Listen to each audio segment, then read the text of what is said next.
屋上のユリレイさん。ユリ？いいだろ別にそんなこと。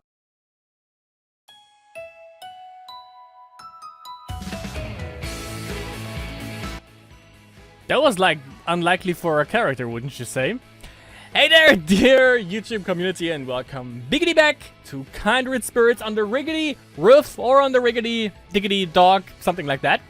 It's Friday again, so it's time for another session. Let's open the planner and hop right into this one. Okay, so last time we had a bunch of stuff. We went with the main storyline. It's usually how it goes, you know. For 1 month, we go with the main storyline, and then we get to the little couples and see that from one of the girls' perspective. And we have our first new little cherry piece right here in June, which would be Pushover 1, which I'm not entirely sure which couple this is gonna be, but of course we're gonna just find out by simply clicking on that, and that's exactly what we're gonna go for. So, oh, it's that one, okay. Okay, so we're actually gonna find out why they didn't go to the hideout. Let's see about that. The sound of the rain resounded from the window. Outside it was pouring, but the sound was softened behind the single pane of glass. The closed curtains may have been helping too. For the first time in a while, our after-school work had ended early, so Senpai and I were spending the extra time in our hideout. So they are. Okay, yeah, it was the month, you know, after that one where they didn't really go to the hideout anymore. Well, part of it was that we'd finished all early. The other part was that I took Senpai's hand and practically dragged her here when we finished. I mean, if we'd stayed in the classroom any longer, somebody would have shown up with more work for us, no question. Thanks to my small efforts, we managed to reach the room without attracting attention or any more work. That was lucky. What I watched on TV last night, the trouble I'd gotten into at breakfast today, that sort of stuff, Senpai had been laughing and enjoying our conversation. I feel the conversation is sorta going in circles, but it's not so bad.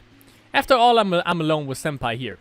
In the hideout I found after May exams. The secret place belonging to only Senpai and me. Here no one can find us. No one can give us more work. We can relax and chat, sometimes drinking tea or eating snacks. I think Senpai likes it too. On days we finish work early, we sort of end up here naturally without having to ask. Then we sit on the couch until it's time to go home and chat about stuff. I ask Senpai about herself and tell her about myself. I'm so glad I found a place like this, a secret place in the school, a place in my beloved school where I can be with my beloved Senpai. We can spend a nice relaxed time in here like now, listening to the sound of the rain. Which, by the way, I like rainy days actually. If I know I don't have to go out or anything, and you know, just listening to the sound of rain is actually pretty damn chill. Even if I'm with Senpai for most of lunch and after school, it's still work. Work up for the beautification committee and favors that teachers and other students ask Senpai for. Sometimes I wonder if Senpai... Can you just tell her by her fucking name? If Senpai and I really need to be doing these things, but she accepts them, so there's nothing else to it. And I can't really complain since I was doing the same thing the first time I met her. And since I'm still new to this, all I can do is help Senpai out and try not to hold her back or make mistakes. I'm too nervous to talk to her while we work, and I don't want to disappoint her by doing something stupid because I'm not paying attention. That would be terrible, so I try to stay serious when I'm helping her. We don't work in complete silence or anything, but most things we say are questions about what we're doing or Senpai instructing me. We can't talk about the sort of things we talk about here. That's what makes this place so important. And here Senpai can talk to me about whatever she wants to. Our conversation today isn't exciting, but that's probably because of the weather. The rain sort of relaxes you, you know? Yeah, definitely. It's almost time to go home, but I'd like to stay with her listening to it forever. Hey Senpai. I wanted to tell her the feeling suddenly filling me. I wanted to hear her say, yes, me too. But when I looked over to where she was sitting next to me... Oh. Huh? When did that happen? Senpai was dozing with her head against the armrest. It looked a little uncomfortable, like she just tilted over from where she'd been sitting in the middle of the couch. Senpai. I tried calling to her one more time, but got no answer. What should I do? Should I wake her up? But it's not like I need her to respond immediately or anything. I just want to tell her something and hear her agree with me. She must be tired. We had a lot of stuff to do again today, and we finished it as fast as possible so we could come here. I told her we should relax in the hideout when we finished, and Senpai agreed. We worked really hard after that. And Senpai's a third year too, so she's probably studying for entrance exams and stuff. Entrance exams, huh? Senpai said that she'd have to retire from the beautification committee in the fall to study for her entrance exams. Then graduation. Oh no, I'm feeling really sad now. So sad, I'm almost scared. Next spring, Senpai will graduate and leave the school. It's not even a year from now. Senpai. That's all the time I'll have together with Senpai. At some point, I had stood from the couch and gone over to Senpai's side. I bent down next to Senpai's face where a head rested against the armrest. With my knees on the floor, I was close enough to hear Senpai's breathing. I don't know how much more time I'll be able to spend with Senpai here. I kind of see where this is going. The buzz of the rain falling outside and the taps of drops hitting the window, the sound echoed through our hideout, softened by the closed curtains. It was already pretty late, and there weren't many people left in the inner building. The only noise came from the window. Senpai and I were sitting here alone, listening to the rain. Hey, Senpai. My voice was a whisper, but because I didn't want to wake her up. I wanted her to rest well, but I sort of felt like my time alone with Senpai was slipping away. And while the time seemed to fade, I wondered how far my relationship with Senpai could go. Ah, she's happy actually again. She said we could start with being friends, and that was true. We are friends now, yeah. We're not just freshmen and senior in the same committee, we're closer than that. We can talk about all sorts of things when we're here. I talk about things at home and things at school, and Senpai listens, and she talks about all sorts of things too. And now, my earnest Senpai is so reliable and so mature, I bet she'd never doze off in class, and here she is sleeping in front of me. Is that how relaxed she feels around me? Senpai wouldn't do this with just a normal friend, right? That's how special I am, right? Hey, Senpai. From where I sat on the floor, I just needed to put my elbow on the couch and Senpai's face would be right in front of mine. I see where this is going! I didn't intend to do it, but there was just so much going through my mind. I slowly brought my face closer to Senpai's. There we go! Alright. Alright, that's cute. That's super cute, actually. And touched her lips with mine. With my eyes closed and everything black before me, all I could feel was a soft touch brushing my lips. Senpai's lips, her faint breaths tickling my cheek in her sleep. Nice rhyme. That's adorable.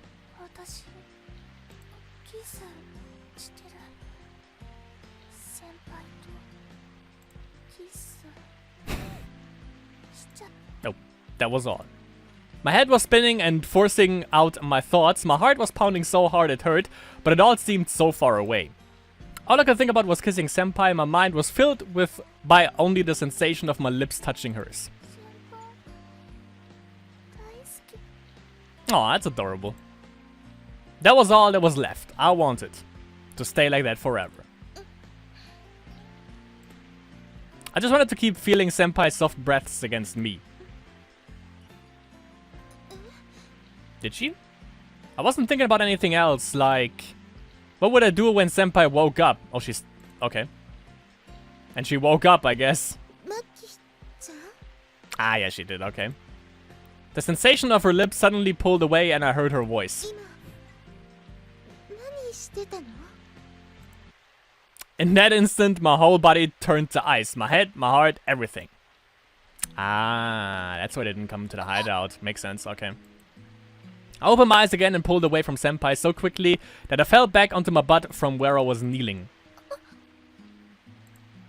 At the same time, I felt cold sweat creep over me. It was because I'd seen Senpai's face. She looked surprised. Yeah, I guess that would be surprising. I was kissing her when she woke up. She looked at me with her eyes a little wide. Was it just my imagination or was she a little pale too? Was that how startled she was?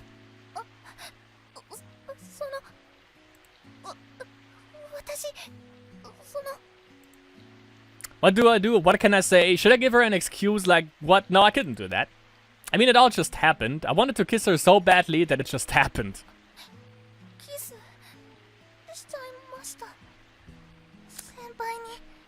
Okay, that's why they don't come to the hideout anymore, but they still were working together, but it explains why they didn't really talk anymore. Let's see. Let's see how this pans out. But why can't I smile? Smile because I'm happy? Because I'm embarrassed? I can't do either. Since it's just senpai. すごい気持ちよさそうに寝てたから私の隣で本当に気持ちよさそうにその顔がとっても綺麗でだから私なんだか That was all. I just love senpai so much, it was because that feeling became too much to bear. キスしたくなっちゃって What's the reaction?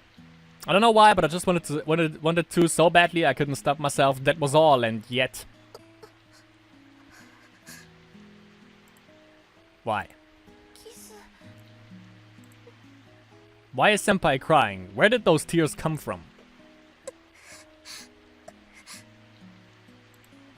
Could it be?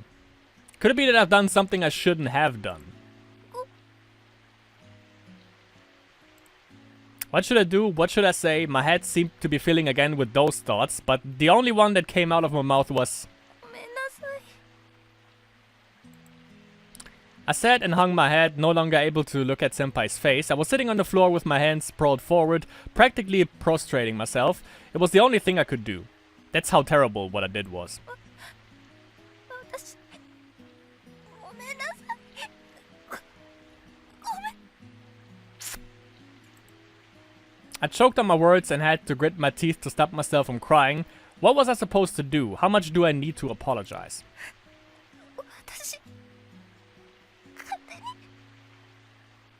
We didn't really get anything from senpai so far. Was I just misunderstanding? I had to have been, after all. Ah, okay. そうじゃなくて Okay, okay, there we go. Senpai was so shocked that she cried because I kissed her. これは Her voice wavered, unlike her, troubled, unrecognizable from the voice I'd chatted with, trembling. ちょっとびっくりしただけの Okay. That's not true. I'm sure it isn't. That's not it at all. I think it is. I couldn't summon any more words, not even to apologize. Couldn't even raise my head. I was scared to look at senpai's face.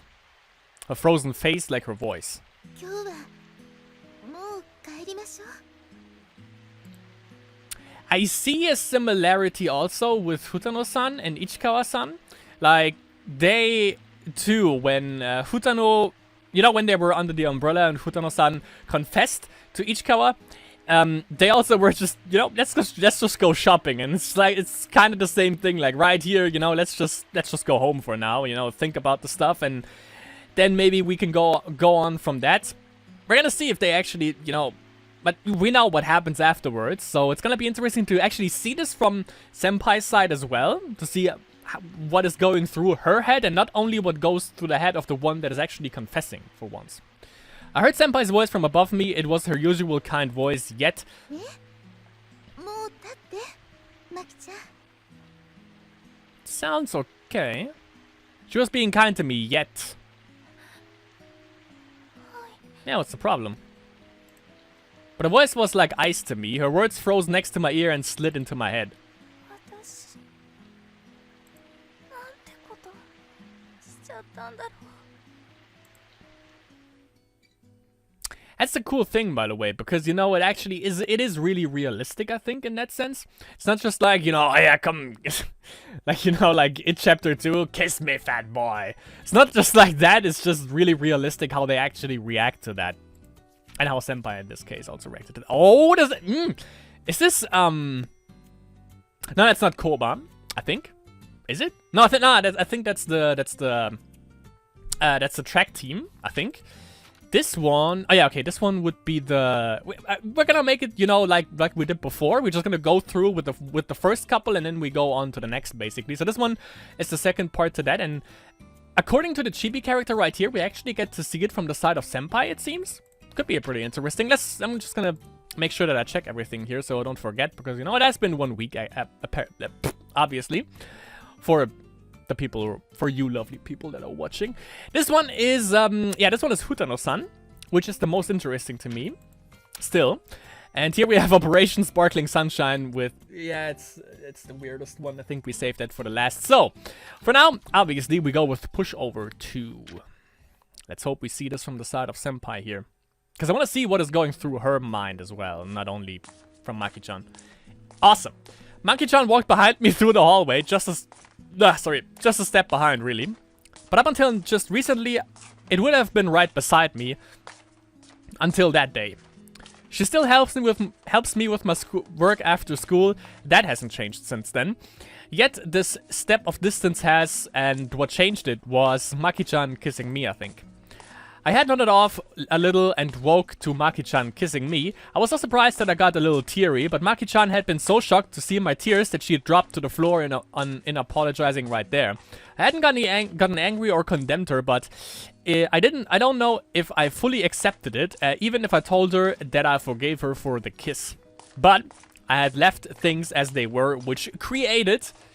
Oh, that's actually good that that Yuna then also talked with her indirectly, basically, about this whole situation right here. Like, if you do, that's the thing. That's why it hit her so hard when she told Miki, if you don't say anything, nothing's gonna change. Actually, that applies not only to her doing all the dirty work for everyone, basically, but it also applies to this situation right here. If she doesn't say anything, nothing's gonna change. That's awesome. Indirectly helping again, Yuna-chan coming fucking through. This step of distance. The silence. Even though we used to talk about all sorts of things, now when there's no particular need for words, none come out from Maki-chan or from me. Maki-chan didn't run away. On that day too, she didn't try to lie about the kiss, she apologized. And on the next day, she came again after school to help me with my work. We headed to our tasks like this, walking down the hallways wordlessly. And when we started working on something, we worked in silence, not speaking except for necessary instructions and the like. We can't help this awkwardness between us, yet she hasn't run away. She still comes and follows behind me, because she wants a response like a real one. Maki-chan's really strong, isn't she? She's getting much better at helping me too. She's been very quick to figure out how to do her work efficiently. She easily carries things that I find heavy. She's so small yet so strong. And she's always proactive when we need to get a tool or contact someone. She's a really good kid and a hard worker, even at a time like this. Is it because of her feelings for me? Is that just me being conceited? Perhaps it's still true though. We are both girls, yet she confessed to me, even knowing that I might have been a strange thing to do. Not at all. I'm sure that took a lot of courage. Yeah, it does also for hetero stuff, obviously. I didn't know how to react to Maki-chan's feelings. I've never been in love before or even confessed to. That's why I told her we could start as friends, but even I understood that. I didn't want Maki-chan to start hating me for rejecting her affection. It wasn't because I like Maki-chan. I didn't want someone to think badly of me, even an underclassman I had only met once before. I didn't want her to think particularly high of me. I just didn't want her to hate me. I didn't want to disappoint her.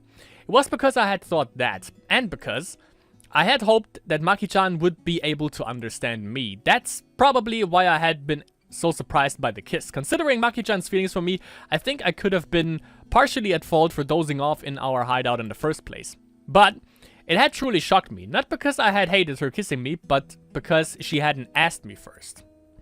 I still can't condemn Maki-chan. I still don't want to lose Maki-chan's feelings for me. I don't want to let them go. Her honest, earnest feelings for me. Yet, I still can't say anything to Maki-chan.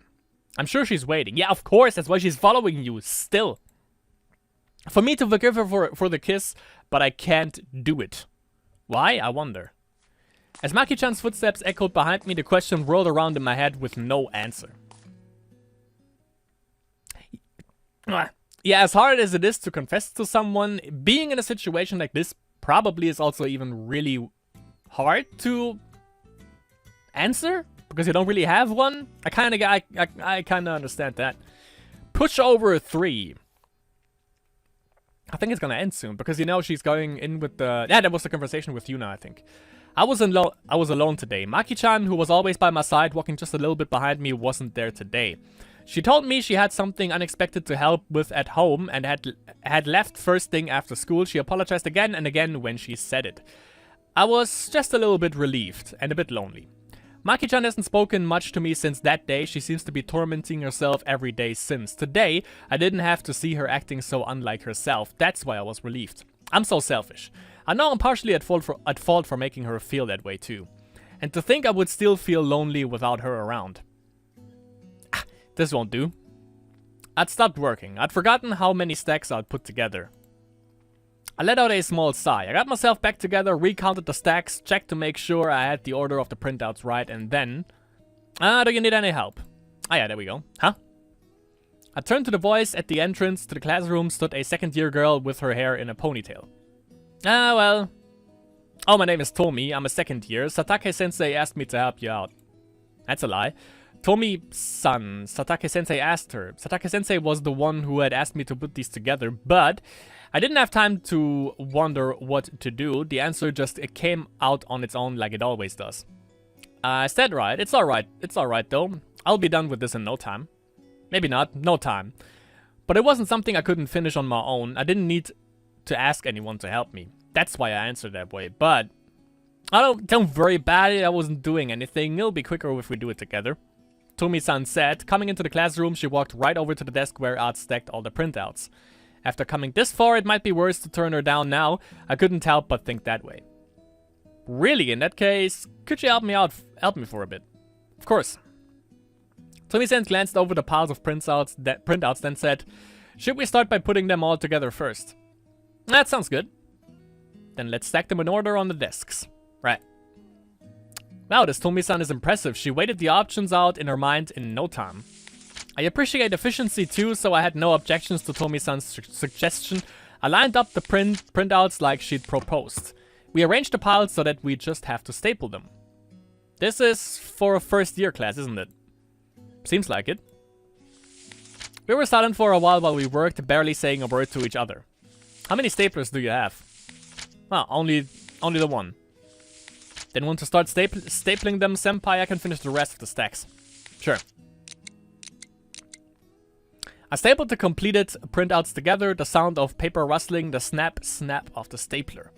The sounds echoed through the wooden walls of the inner building classroom. As the piles of printouts gradually grew shorter, the stack of stapled packets grew higher. It's a little calming, I think. The feeling of a pile of unfinished work, shrinking and completed work stacking up. Definitely. Though it makes me feel a little like a workaholic. This is all of them. Yep, looks like it. All that remained on the desk were some leftover printouts and our completed packets. Amazing. I don't think that even took an hour. Thank you. It was Tomi-san, right? That went pretty quickly. No problem. This would have been a lot of work to do on your own, though. You might be right. I appreciate the help. It really was a big help. I thought that might be all I'd be able to get done today, that I'd have to save the rest of my work until tomorrow. Seeing how efficient we worked, I remembered the second year who had helped me, Tomi-san. Come to think of it, you've helped me once before, right, Tomi-san? Yes, it was last year, and you were helping me, Ayara-senpai. Was I? You were very efficient today, though, Tomi-san. That's why I remembered. Is that so?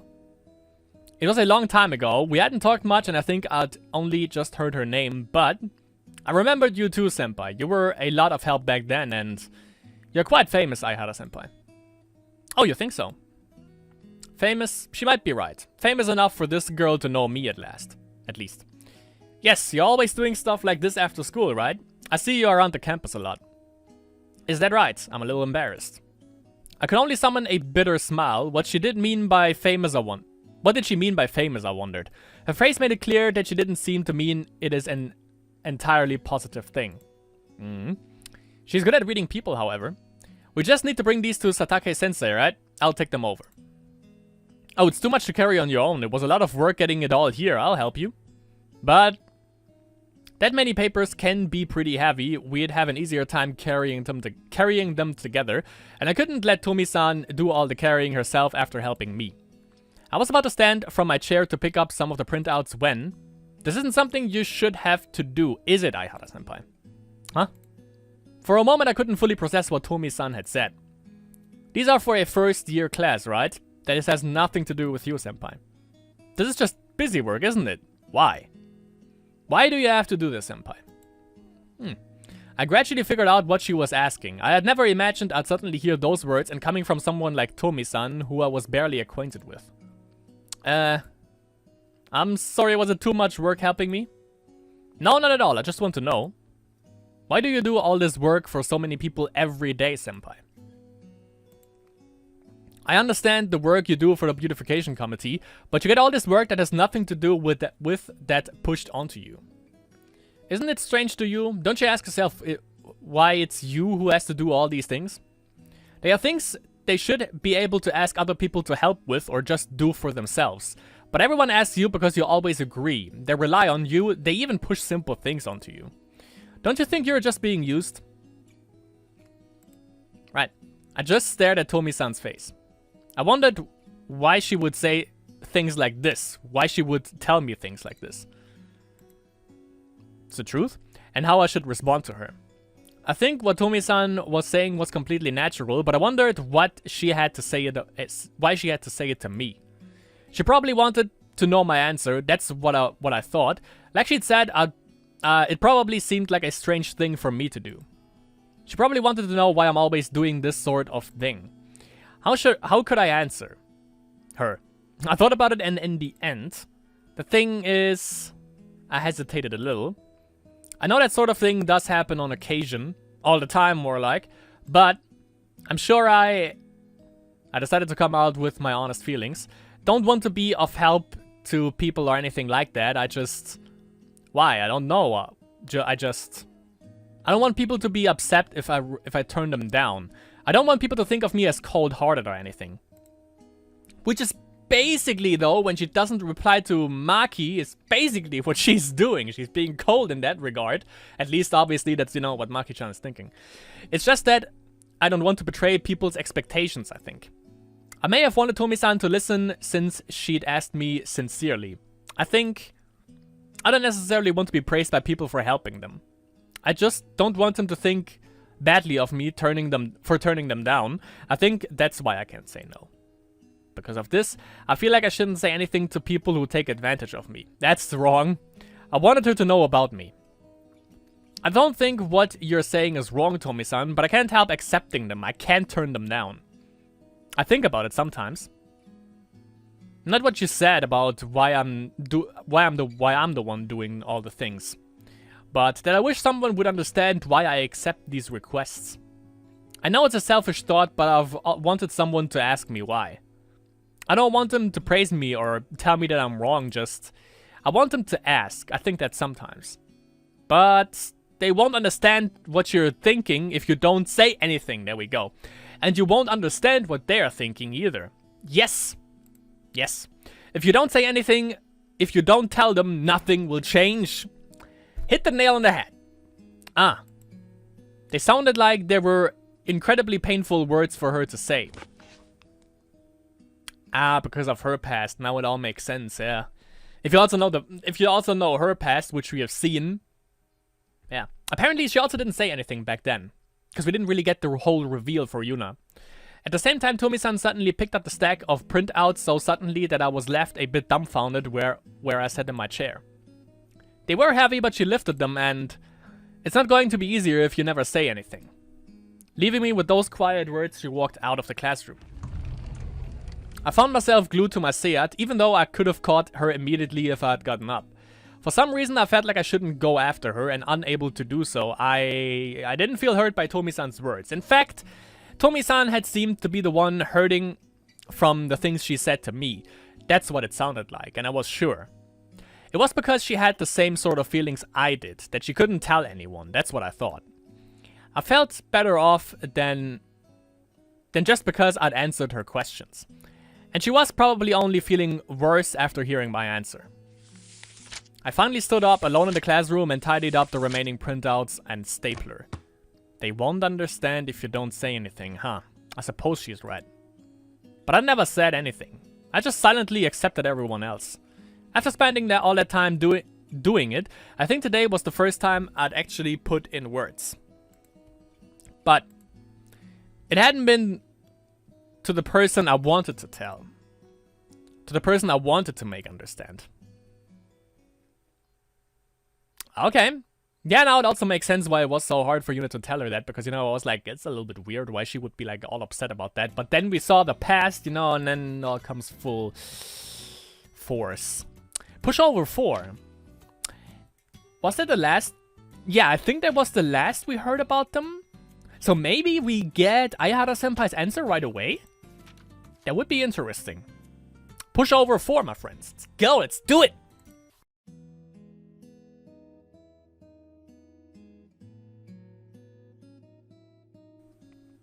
Yeah, I don't know what you think, but, you know, this lightning is way more appropriate for the game, I would say.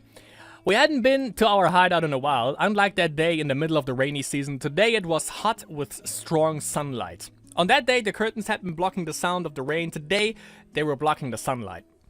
What hadn't changed were the people here, Maki-chan and me, since it was just since it was a place just for the two of us. Oh, we get the, okay. We get the we get the whole story. Okay, that's pretty awesome. Let's see. It's been a pretty long time since we've come here. Yeah. Yes. We hadn't visited once since that day. Neither of us even suggested going. So Tomi-san actually helped out. Yuna for the win. Even though we were still working together almost every day like nothing had changed, even though Maki-chan was still helping me with all the tasks I accepted. Neither of us could say it that we should rest and talk. The secret place Maki-chan had found our hideout, I had really been surprised the first time she'd brought me here. And I had been happy with that Maki-chan had worked so hard to find it that she had told me about it. And the time we had spent here had been fun. Time spent talking about whatever we wanted without having to worry about work finding us and piling up. It'd been a place for a real relaxation. It wasn't that I wanted to slack off or anything, but being able to go there was definitely a welcome retreat when I felt tired. The time we spent here relaxing after finishing our work. Maki-chan tried so hard to come up with all sorts of things to talk about, and in response I talked to her about various other things too. We talked about ourselves and whatever else came to mind. I realized I'd forgotten what it was like to chat like that. To spend time like that in a place like this. And I thought it had all been ruined that day, but by who? Maki-chan because she'd kissed me? No, not her, I'm sure. The one who ruined it was me. Let's sit. Finally, that's what you want! Since going into the back of the room, our hideout, Maki-chan had been almost completely silent. She was standing still and stiff. A first-year girl shorter than me, a girl whose face I couldn't see when it pointed down like now. Even though I was the one who was making her look down like that, I still wanted to see her face. I sat down on the couch first. If I did that, I'd be able to see Maki-chan's face. When I sat down and looked up at her, I saw her stiff expression, her lips shut tight. That face was familiar to me, a face like she was scared of something but resolved to accept it. It was my fault she had been making that face ever since that day. Come on, Maki-chan, sit. Okay. With a quiet response, Maki-chan sat down next to me. She hung her head again, and like before, I couldn't see her face. What should I do? I don't want to make Maki-chan look like this. I want her to understand what sort of person I am. I wanted someone to understand. It's the same thing I told Tomi-san yesterday. That I'm concerned with what people think of me. That it isn't just out of good will that I accept work from people. That I want people to think well of me. That I just don't want people to think badly of me. I wanted her to understand that's the sort of person I am. Not everyone, no. Just Maki-chan, just this girl. An honest, straightforward, cute underclassman, a first-year girl, like a younger sister, a girl who had told me she loved me as her face turned bright red. That's why. Then, that moment when I'd woken up to discover her face just in front of me, her lips touching mine, I'd been so surprised. Even Maki-chan would push something onto me, ignoring my feelings. I had thought that. That's a weird way of looking at it, but what about me? Hey, Maki-chan. Yes. Her voice was so quiet it seemed it might disappear. Her hands were clenched into fists on top of her knees. Listen, I had to tell her what I was thinking, what I wanted her to understand. About that day when you kissed me, Maki-chan. There you go. Maki-chan jumped for a moment. That was the issue hanging between us after all. I'm really not angry, I was just surprised. But you were crying, senpai, so I realized I'd done something really awful. Listen, Maki-chan, I'm not angry that you kissed me, Maki-chan. I mean that, but anyone would be surprised if someone kissed them while they were sleeping, that's true. Right, I'm sorry.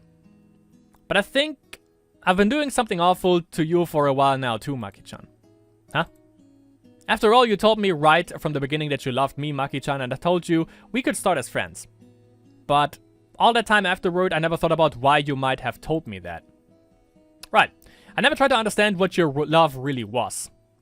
Because of that, it was wrong for me to think I couldn't understand when you kissed me, even if I was surprised. Yeah, she basically told you right from the get-go. Senpai, I think I need to know more about you, Maki-chan. I'm sorry I've been so selfish. Nah, that's not true at all. Ah, there it is. I feel like it's been a really long time since I've seen Maki-chan's face right next to me in this place. Yeah, where we're so close. Her usual bright, cheerful smile hasn't returned yet, but now I can see her eyes looking straight back at mine. I want to know more about you, Maki-chan, more than I did until now, and I want you to know more about me too. Will you tell me about yourself, Maki-chan, and will you listen to more about me? I want to talk about that sort of thing more with you. It's good, going good. It's going real good. It's going real good. Senpai! Maki-chan? Tears were piling up from Maki-chan's eyes. I hadn't noticed that she'd grabbed my hands at some point, but now her own were shaking. I thought you were gonna dump me today. What? I thought you were gonna say you didn't like me anymore, that I should stop following you. There you go. You said exactly what Tomi... You know what Tomi said. She didn't respond, so... Yeah, and if she doesn't say anything, nothing is gonna change, and they are not gonna... You know, you can't really decipher what they are thinking. So she didn't even think that she was thinking that, you know? It all comes full circle, I love it. I wouldn't. I don't know what I'd do if you told me that. I see, I'm sorry I made you feel so anxious. I wouldn't say that, please don't cry. Okay. I gripped Maki-chan's hands smaller than mine, trembling from all the anxiety she'd felt. I held them as gently as I could. It's almost summer vacation, right? Yes. I've got some summer curses and I'm sure you have some plans too, Maki-chan. Yes. But if it's alright with you, would you like to hang out a bit during vacation? We could just go out for lunch together or something. How does that sound? Pretty good? Do you mean like a date? A date? Yeah, that's right. Let's go on a date. There we go. There we go. Senpai. Maki-chan's eyes were still full of tears, but her smile had returned a little. It meant so much to me to see it. Maki-chan, who told me she loved me, I love you too, Maki-chan. My precious underclassman and friend. I imagine having a little sister is something like this. I still don't know if that love will connect with the love Maki-chan feels for me. I've never been in love like that before. I don't know if the love I'm feeling now is romantic love or if it will become romantic love. But I think it would be nice if I could get even a little bit closer to Maki-chan's feelings. That's how important Maki-chan is to me. Senpai, call me Miki. Oh yeah, Miki-san. I want to understand her more than anyone else, and I want her to understand me more than anyone else too. Yeah, we're good. So she is, as we say in baseball, safe, I would say. Yep, that's it for that little storyline. That was cute. That was really cute. Did we get the picture? We got the freaking picture. It's so fucking awesome. That's adorable. So adorable. I love it.